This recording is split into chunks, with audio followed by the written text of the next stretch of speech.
was young, she was innocent, and she was stunningly beautiful. The first thought that went through my mind was, when I saw her, this is the most beautiful girl I've ever seen. She was luminescent. The goodness in Dorothy just glowed. It just came out of her. I walked down the street with her once, and people's heads were like whiplashed. I mean, she was staggering. She was so beautiful. Dorothy Stratten was the embodiment of the Hollywood dream. Plucked out of a Dairy Queen in Canada, she first found fame as a Playboy Playmate. But her beauty transcended the pages of the centerfold, and Dorothy was on the verge of becoming a movie star. Then, in a grisly tragedy that sent shockwaves through Hollywood, Stratten was found dead. Our evidence uncovered at the scene leads us to believe at this time that it was a murder-suicide. The people who knew and loved Dorothy would never get over the tragedy of her death, and her story continues to linger in the popular consciousness. The 1983 film, Star 80, brought Dorothy's story to the big screen. Suddenly, she wasn't just gossip page fodder anymore. Dorothy had become a symbol of Hollywood corruption. It's a story about lust and loss. You know, it's a story about sex and death. And that both fascinates and scares people, so it's interesting. And being a true story, it made it even more powerful. I have this feeling about Dorothy. She's going to be a big star. There was a quality of her that I knew very well, the quality of wanting to please everybody around you, wanting to do the right thing, being overwhelmed when somebody would tell you that you were pretty or that you were good at something. And that was what enabled all these people to take advantage of her. Dorothy was the puppet in this whole thing. Everyone else were pulling the strings. Bogdanovich pulled them, Hefner pulled them, Paul Schneider pulled them, and she was very innocent in a den of wolves. Everyone wanted a piece of her for their own reason. It's a tragedy about a perfect woman and a horrible man, and a series of events in which she was used and exploited for her exterior qualities. There was a darker side to it. The darker side involved Peter, and he blamed everybody, I think, connected to her, except himself, including me. Dorothy Stratten was a simple girl from Canada who got caught up in a treacherous rivalry between the man who discovered her and the two more powerful men who came into her life in Hollywood. But they all had the same goal, to turn Dorothy into a star. By the late 1970s, Hugh Hefner had transformed Playboy magazine into a multi-million-dollar empire. For the magazine's 25th anniversary in 1978, he celebrated with one blowout after another.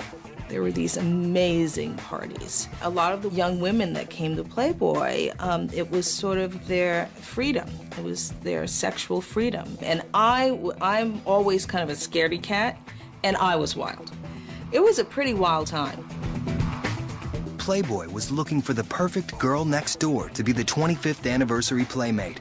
They were offering a $25,000 cash prize. In Vancouver, Canada, a small-time hustler named Paul Snyder thought Dorothy was the right girl. He just had to convince her to pose nude. She was afraid her mother would not like it, and she didn't feel comfortable doing it. There was arguing going on, I recall that. Dorothy crying, you know, and Paul trying to convince her that this is right, that it'll be fine, it's not the worst thing in the world. Go ahead, do it.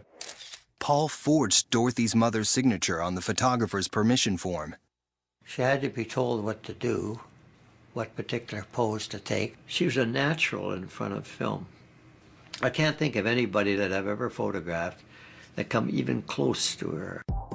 The day after her photographs arrived at the magazine, Playboy flew Dorothy to Los Angeles. That was a big day for me. They flew me out that Sunday, the first time I was on an airplane. They did test shootings with me that same day. They brought me up to Hefner's mansion that same day. It was very exciting, very nerve-wracking. She had all the qualities that we're always looking for. I mean, she was the epitome of a girl next door. Absolutely gorgeous in face and figure, luminescent, angelic, the sweetest person I ever knew. She lit up a room. All the corny phrases were true about Dorothy. Dorothy suddenly found herself swept into the glamorous world of Hollywood and Playboy, a place where her boyfriend, Paul Snider, would not feel as welcome. She had not seen the world yet. And when she started to see the world and meet smarter people, more worldly people, more interesting people, she outgrew him. And he was not to be outgrown. He could never compete with any other movie producers because he didn't have the finances, the nice home, the cars, the connections. When a person knows they're inadequate, and they can feel that inside, but they won't say anything, and they'll try and put up a front. He probably did that. He put his best face on, when really inside, he was probably crying. And then, because of jealousy and hatred and fear, a man, Paul Snider, kills her. He destroys that which he loves because he couldn't have it. Maybe, you know, I think that happens a lot more than we realize in the world. Dorothy, I've got a copy of the Playboy magazine. I just want you to look at it and tell me which is your favorite picture. Which shows Dorothy the best? This one. It's almost candid. It's just very me, I think. It's not a posed look. It's just natural. I like it. In August 1978, 18-year-old Dorothy Stratten made her first appearance at the Playboy Mansion. I remember seeing Dorothy, and they said that she was going to be a Playmate. I was a little surprised. She was completely blank, no makeup, and she was scared to death. She'd just gotten off the plane. I like to say she was like a Polaroid that hadn't developed yet. She was so eager, so fragile, that I immediately felt this girl's got to be protected. I met a lot of naive girls from small towns, but not to the degree that Dorothy was. Playboy executives decided that Dorothy wasn't ready to be the 25th anniversary Playmate, and instead named her Miss August for the following year, 1979. She moved into the guest quarters at the Playboy Mansion and started shooting her centerfold. Back in Vancouver, her boyfriend, Paul Snider, was afraid that he was losing his ticket to the big time. What an earache he was. He must have asked me, did you hear from Dorothy or this or that, a dozen times a day. So I photographed a bunch of shots of him just to keep him quiet. I appealed to his ego, and it worked. After nearly 3 months of waiting, Paul Snider was finally allowed into the world Dorothy was already conquering. I can remember Paul feeling inadequate when he was at the Playboy Mansion and feeling, I'm part of it now. But in reality, you're looking only through a gate. He was always a bit uncomfortable at the mansion and at the parties. He knew that he was out of his element. He just had a nasty, nasty vibe. Anything that you might say about Dorothy, the opposite was true of Paul. In other words, Dorothy made this incredible impression. Everybody loved her, and almost everyone was universally put off by Paul. The only time I saw him was at the mansion, and I could see when he'd walk up to Hef would just cringe. God, I feel Hef here and I are old friends. You know, I think we even have some mutual buddies. Is Telly at this bash? Telly? Savalas. Telly Savalas, he's an old pal. He was a wheeler dealer and a very obvious one. And it was always very difficult to understand until you really knew Dorothy's story, how it was possible for her to be in that relationship. On February 28, 1960, in Vancouver, Canada, Dorothy Stratten was born into an unhappy marriage. Simon Stratten worked as a carpenter, while Nellie looked after Dorothy and her younger son, John. Dorothy was 3 years old when her father left the family for another woman. When Dorothy was 8, her mother remarried and gave birth to a baby girl named Louise. But Dorothy's new stepfather had a violent temper that dominated the household. The day he broke John's arm, Nellie picked up her children and left him for good. There was a lot of secrets, and Dorothy would tell me a lot of stuff, but the whole thing was keep it to yourself, don't bug people. You know, you could figure it out on your own. Nellie rented rooms in the homes of other families until she'd saved enough to buy a tiny house in East Vancouver. While her mother worked, Dorothy played parent. Took care of me a lot because my mom wasn't around. Taught me how to tie my shoes. Was there for every school function, sports day, talent day. She was there. Throughout high school, the shy, awkward teenager earned straight A's. After school and on weekends, Dorothy worked at a local Dairy Queen to help her mother pay the bills. At 14, she was tall and skinny, built like a 2x4. She was quiet. She kept to herself, and always looked away when I talked to her or tried to discuss anything with her. She never had eye contact. People at school would tease her about her lips being so big, and she felt awkward. She wasn't comfortable in her own skin. And she thought she was the most ugliest duckling there ever was. She said, I'll never be beautiful, and I said, you will. I saw this beauty in her that she didn't see. Dorothy was 17 when 26-year-old Paul Snyder walked into the Dairy Queen in 1978. He took one look at Dorothy and told his friend, that girl could make me a lot of money. Paul wanted to be recognized. There's no doubt. I'd say he was your average kid, but always aspiring to move up in life, even as a child. We would sell stamps from our home and stuff and trade with other kids and things like that. I remember that. What good kid didn't have a lemonade stand? I mean, it's the entrepreneurial spirit. When he grew up, Paul's entrepreneurial spirit led him to criminal activity. In the neighborhood where Dorothy Stratten sold ice cream, Snyder peddled flesh. They called him the Jewish pimp. He was a sneaky weasel. Just kind of popped up in the weirdest places. I told Dorothy, I said, you got to stay away from him. He's bad news. He's going to have you out in the street just like the rest of us girls. All of a sudden, this guy came into her life and was starting to come around the house, and we weren't very happy about it. He knew she was vulnerable, but unfortunately there was no father, and he was saying all the right things to her. She felt that everything that was wonderful that had happened to her happened because Paul had plucked her out of the Dairy Queen. So Paul Snyder comes along, takes her out of the Dairy Queen in Vancouver, Canada, sweeps her off to Hollywood, tells her she's going to be a big star. It's kind of the Hollywood dream, the American dream. Then Hefner, even more successful, more fatherly, comes into her life. She puts her trust in him.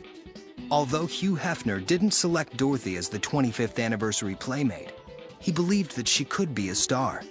Dorothy changed her name to Stratten, and by 1979, Playboy had set her up with an agent and her first screen roles. I sense that someone has been watching me. Dorothy had been in Hollywood for less than a year, but she was quickly adapting to her new environment. She was such a sponge. She just like sucked up everything around her. She literally came together before our eyes. Paul tried to live up to her, and then he realized that she had outgrown him. Paul Snyder began to feel his influence with Dorothy fading. He made a move to secure his investment.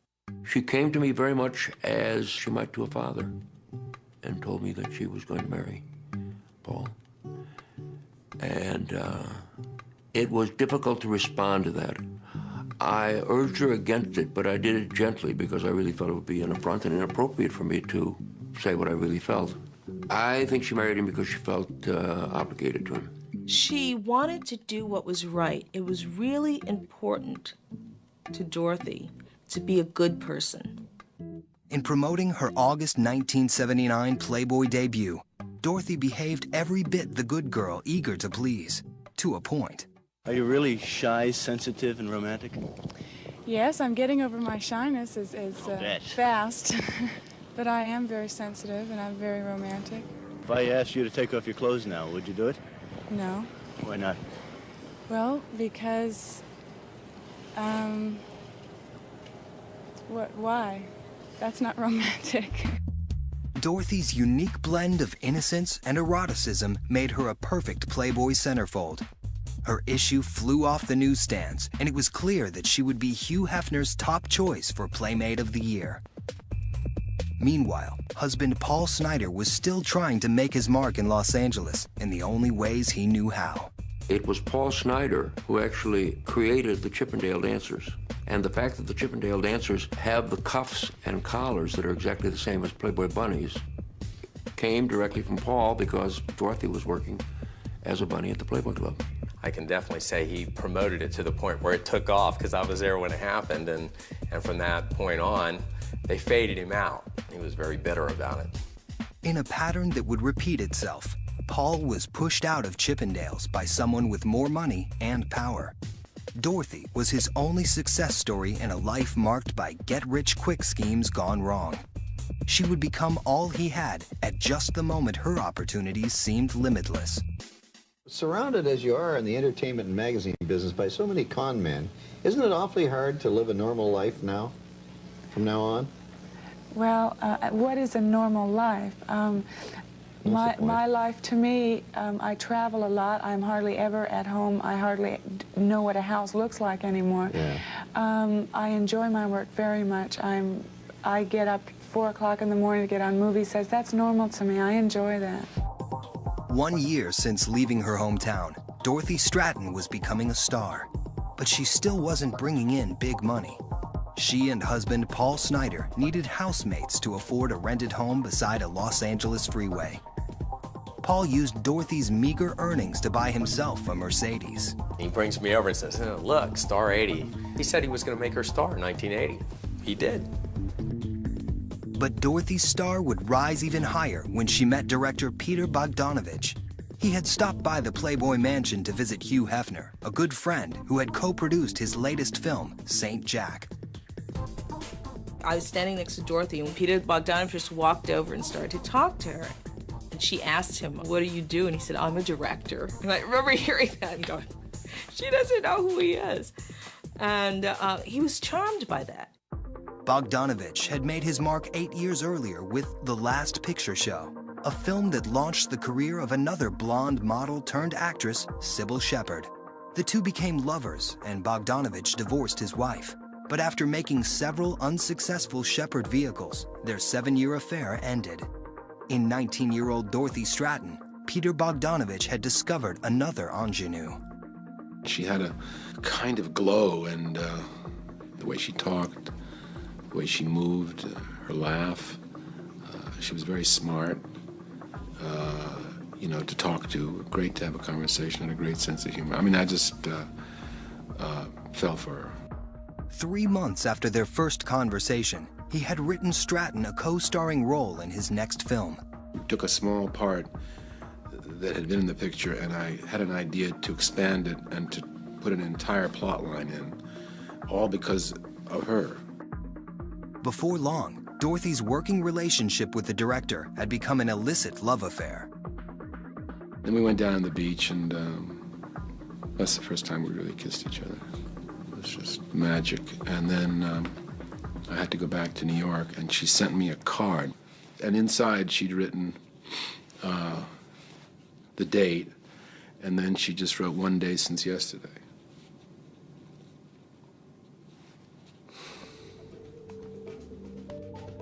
Intimidated and suspicious, Paul Snider could feel Dorothy slipping away, so he tightened his grip. He was very obsessed with her. He went everywhere, watched everything that she did. He was on the scene. Then I was telling Paul, yeah, you're strangling her. But this was a very deep psychological and emotional need in him because he invested everything into one relationship. The fragility that I had first seen in Dorothy grew exponentially. I was very, very worried about her. So I gave her a puppy, and she was thrilled. A week later, the puppy was dead. Dorothy had made one statement to me during this week that she had the puppy. She said, Paul thinks I love the puppy more than him. I'm sure he killed the dog. And if that wasn't a wake-up call to all of us, you know, it should have been. By March 1980, Stratten was in New York filming They All Laughed with Peter Bogdanovich.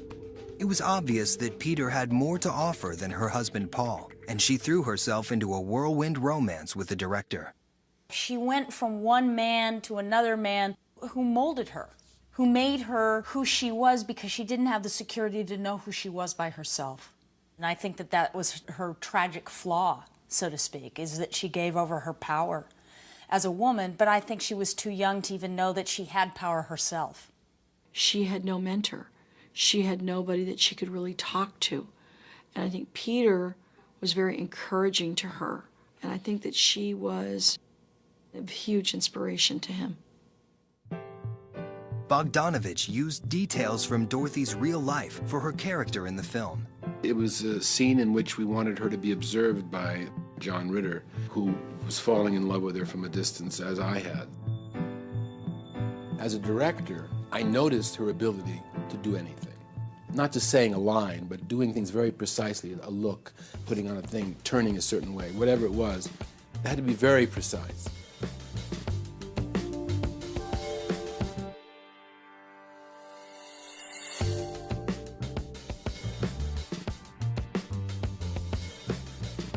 Where does one's career go from here? I mean, are you worried that you have to make it quickly?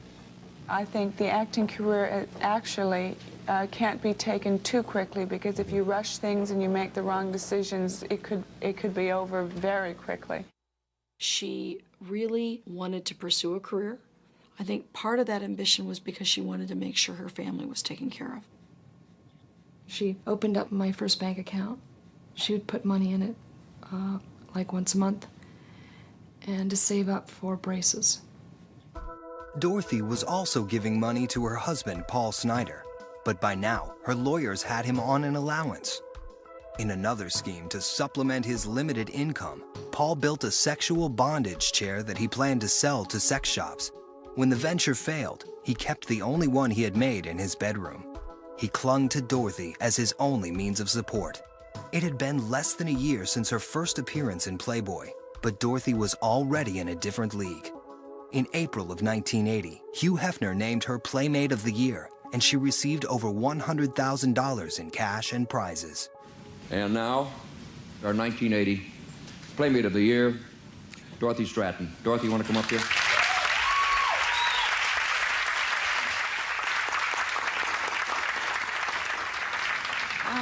I would like to thank my other half, my photographer, Mario Caselli, who I've practically had under contract for the last year and a half, and to Hef, who has made me probably the happiest girl in the world today. Thank you.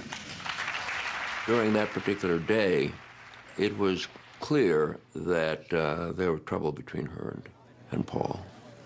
She was kind of avoiding him. There's also a moment in which she is going through a book of pictures, and he puts his hand on her and she pulls it away. She would whisper to me, like, "Get him away from here." Yes. You know, just under her breath, because he was bothering her. And she didn't like having him around. She didn't quite know how to cope with his overreach, constantly. He would call her 10 times a day. You could tell from her conversations and her behavior with him that she had gone. Her heart had left and was somewhere else, and he was still hanging on to an illusion that maybe there was hope that he could get her back. When you see what happened to two of the people that you mentioned, Marilyn Monroe and Jean Harlow, and how their lives got messed up, does it bother you being a beautiful blonde and choosing the movies as your particular field? Well, I just take life day at a time. In the summer of 1980, Dorothy Stratten was wrapping up a Playboy publicity tour as Playmate of the Year.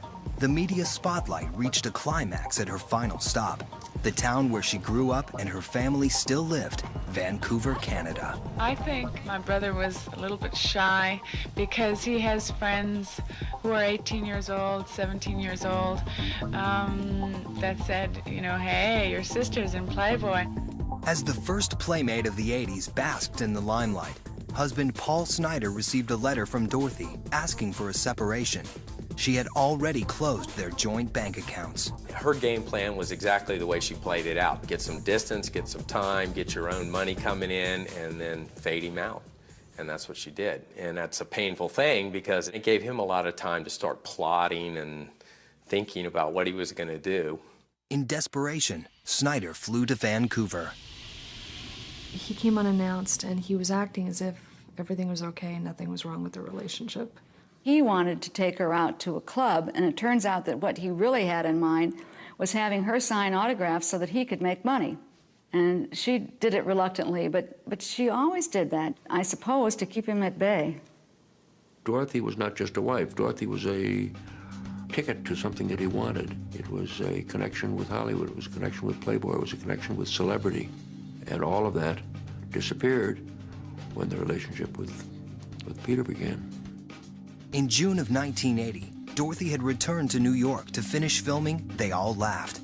Paul Snyder dispatched 2 friends to spy on his wife. Paul tried to keep tabs on her. I know he did. But it wasn't out of, I don't think, jealousy. It was protecting his interest. Snyder's worst fears were confirmed when they reported that Dorothy was spending her nights in Bogdanovich's hotel room. A few days later, Snyder was dealt another blow when he appeared at the Playboy Mansion, only to be turned away at the gate. That was one of the big points in the deterioration of Paul Snyder, because he thought he and Hefner were so tight. It was definitely a profound psychological change in him when he was no longer welcome at the mansion. 10 days later, on July 30th, 1980, Dorothy Stratten and Peter Bogdanovich returned to Los Angeles. Paul Snyder was waiting for them. And he said he had gone over to Bogdanovich's house and was waiting for him, and he never showed up, so he just fired 2 rounds at his house. He was waiting in the bushes that night. It's only afterward that we figured out that he'd already bought a gun and was threatening to kill everybody. He blamed Bogdanovich for taking his wife away, but he couldn't get to Peter. I think in his world, Hefner and Bogdanovich were like gods that walked the earth. You know, the walls to Peter's mansion were just as high as the ones at the Playboy Mansion. He couldn't get over either one. On Wednesday, August 13th, Marilyn Grabowski invited Dorothy to have lunch with her on the Sunset Strip.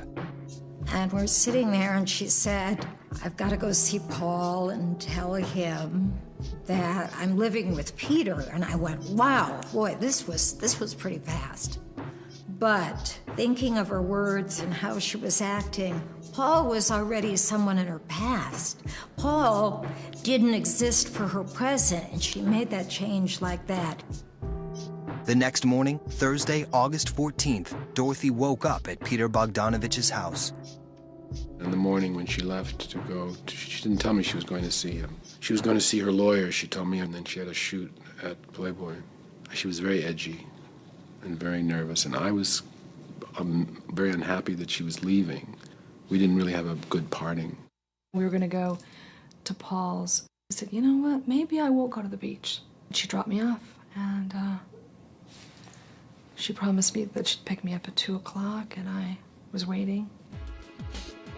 At 12:30 p.m., Dorothy Stratten arrived at the house she had once shared with her husband. She knew she had to deal with this guy, and he was threatening her, threatening to kill all of us. And that's why she went over. I knew that he was capable of violence. I just felt it was going to end badly. I think she felt guilty because she was having an affair with Bogdanovich. I think she felt that she owed him. She owed it to him to see him in person.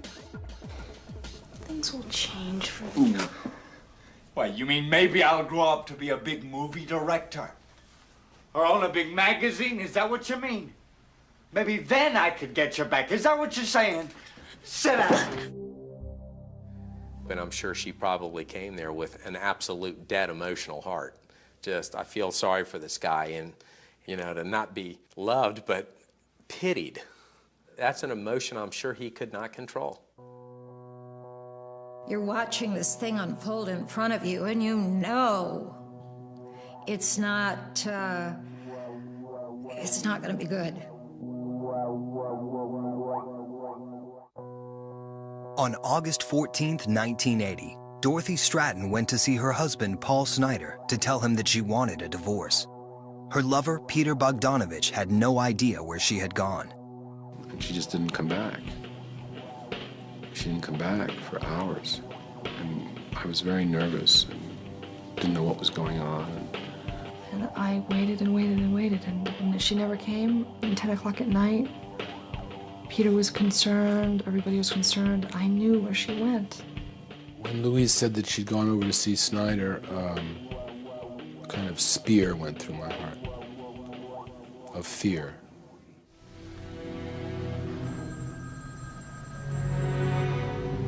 Can you hear me? They did this. Playboy magazine's 1980 Playmate of the Year has been found shot to death, killed apparently by her estranged husband, who then killed himself. Dorothy and Paul's nude bodies were discovered by Snyder's housemates at 11 p.m. She had been shot in the face with a 12-gauge shotgun. There were bloody handprints on her and strands of her hair stuck in medical tape on the sexual bondage chair Paul had in his bedroom. Paul's body was lying on top of the gun.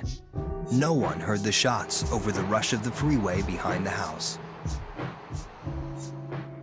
And a phone call came in and informed me that Dorothy had been murdered. It was very unreal.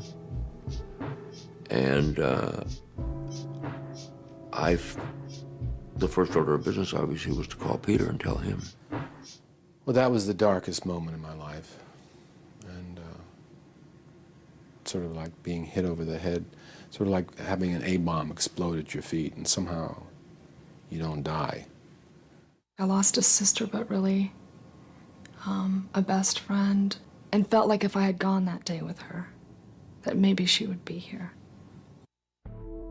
On August 19th, 1980, Dorothy Stratten was laid to rest at Westwood Memorial Cemetery. She was 20 years old.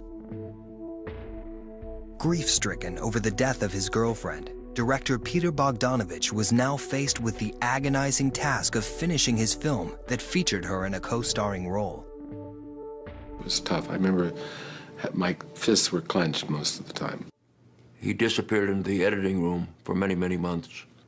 And what it must have been like for him to be editing while trying to deal with the tragedy of her death. It's almost impossible to imagine.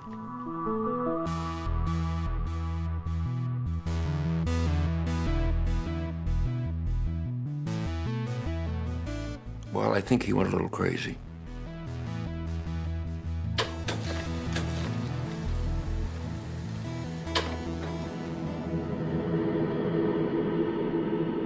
I kind of kept it together and really didn't go to therapy, didn't do anything, and didn't really do much, and sort of fell apart completely 5 years later.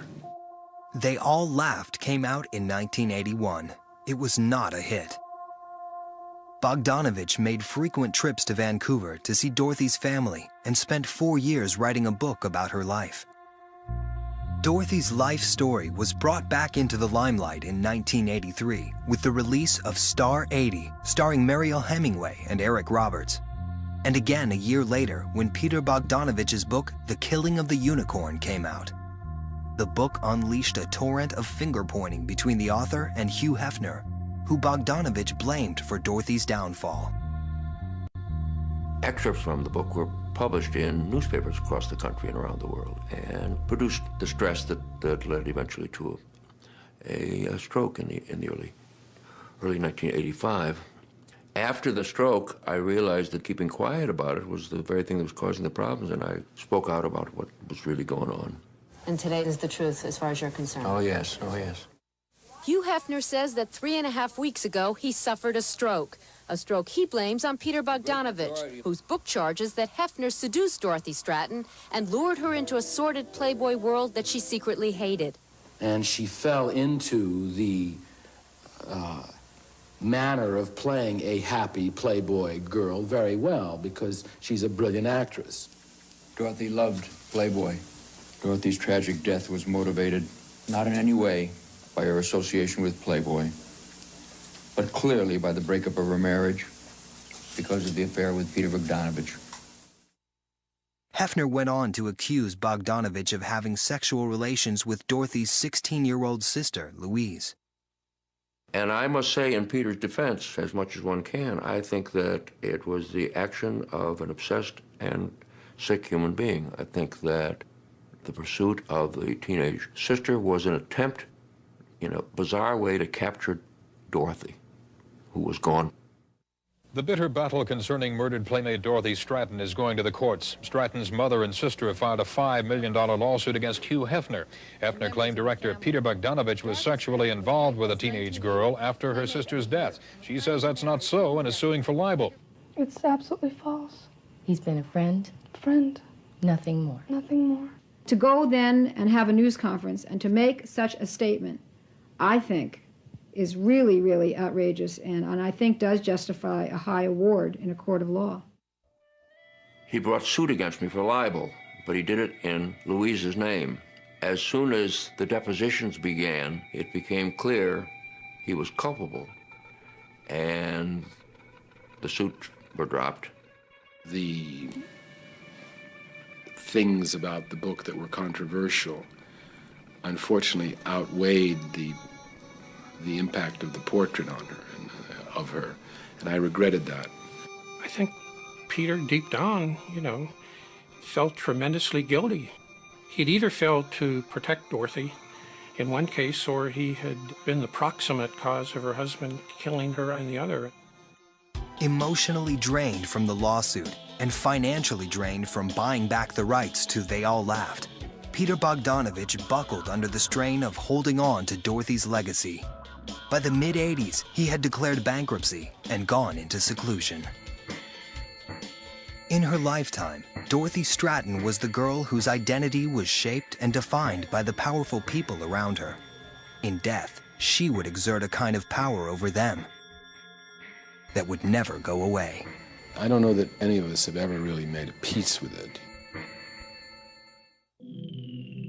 So often, the story ends with the death of the protagonist. But in the case of Dorothy Stratten, the saga continued. In fact, she is now remembered more for her death than her life. And the scandal of her murder became a harbinger of a new era in which the decadence of the 70s would no longer be in vogue. She was murdered at the end of a rather magic decade, and it was the beginning of a very dark decade. It was certainly the darkest decade for me personally, but it was a very difficult decade politically, socially, sexually. Peter Bogdanovich would try to find his way out of the darkness by pursuing a romance with Louise Stratten, the younger sister of his murdered girlfriend. And he was really there for me, and some sort of connection I had with him, and he became a lot of roles in my life. It seemed natural to gravitate toward Dorothy's sister. It didn't seem unusual. We both felt blasted, so we kind of helped each other. That grew to be another kind of love. He was a father to her, he was a brother to her, he was an uncle to her. He was all these things. But I always said to Louise, remember, you're yourself. Don't try to be something you're not. And don't let anybody make you think that you're somebody you're not. On December 30th, 1988, 49-year-old Peter Bogdanovich married 20-year-old Louise Stratten at a Vancouver hotel. Her mother, Nellie Hogue Stratten, heard the news only after the fact. She said, "Now I've lost 2 daughters." I think she was in the shadow of Dorothy and in the shadow of me, and I think it made it difficult for her in a way, and ultimately difficult for both of us. And she has to find herself. I felt so much survivor's guilt. So I struggled a long time, and finally came out through the other side. Finally. In 2001, after a 13-year marriage that few understood, Louise Stratten filed for divorce from Peter Bogdanovich. And quite out of the blue, Louise contacted me in the last 2-3 years and told me how sorry she was about everything that had happened, how much she cared about me, how much she knew Dorothy cared about me. I think that for Louise, completing that connection with me and with Playboy was something that she needed very much because of the loss of Dorothy. Keep pushing your arms in. Would you like to be just like your sister when you grow up? Yeah, Why? because I'm proud of her. Do that to music, too. I feel her presence every day, and there's not a day that goes by that I don't think of her or have her pass through my mind or hear her laugh. All I can say is that she touched me so many ways, and I'm so happy that she was my sister. So she's had a profound influence on my life, and I don't think that that is a small thing to have a profound influence on a few people's lives. Certainly everyone who knew her was changed by her. It is hard to digest because it's ugly and it's real and it's sad. And what ends up happening is because they both died unnecessarily, it ends up being kind of pointless in that there are no winners. I mean, you see it every day in Hollywood. You see these young girls coming and revealing every part of their bodies and doing everything they can do to get seen, to get their 15 minutes of fame, thinking that it's going to last maybe a whole hour. And it doesn't. Dorothy Stratten's 15 minutes didn't last long enough to know if she would have lived up to the potential that people saw in her. But her own plans for the future were always very simple. When I'm 60, I hope to have accomplished a good family life with children and